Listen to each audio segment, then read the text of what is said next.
what every Russian schoolboy knows. Good time of day to all of you, my chess friends. This is Grandmaster Yermolinsky. I'm recording this video, part of my Russian schoolboy series, because sad news reached us just a day or two ago. Grandmaster Viktor Gavrikov, a grandmaster, a forgotten man of chess, grandmaster you've never heard of and may have never seen a single game of his, passed away at the age of 58. Gavrikov belongs to my generation of players. We all grew up in the Soviet Union and we played a lot in junior competitions and then later. Viktor was a very interesting person. Unlike many others of our wave of players, he didn't come from a big city, Moscow, Leningrad, or whatever. He came from a small place in Moldova, which is, I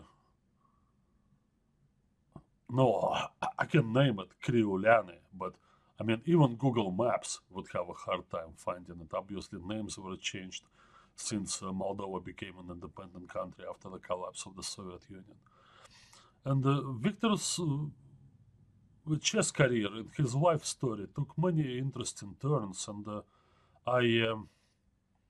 I have to tell you that we were never friends. We were just acquaintances. Well, we knew each other and we played each other. Maybe the best way to remember Viktor Gavrikov is just look at his games. Now, this is our last encounter. It was played in the year 1983 when we were both in our mid-20s, and we competed at an important tournament that was held yearly. It was called Young Masters Championship.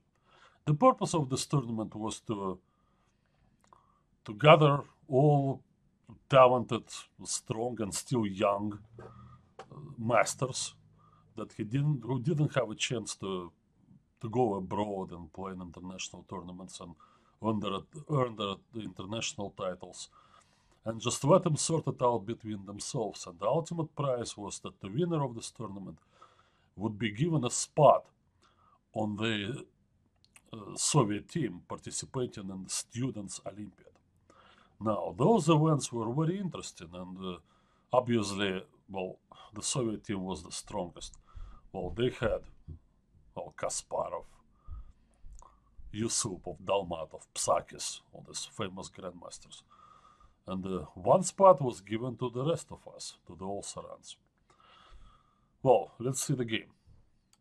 So I opened with knight f3, as I was often doing those days and throughout my chess career.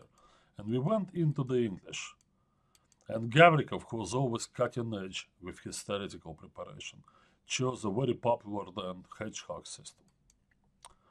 And the reply to that, I had my special line prepared, which, by the way, I kind of, maybe kept in secret. It wasn't really that difficult back in those days because no computers and the games were rarely published, and maybe top players, but certainly not our games.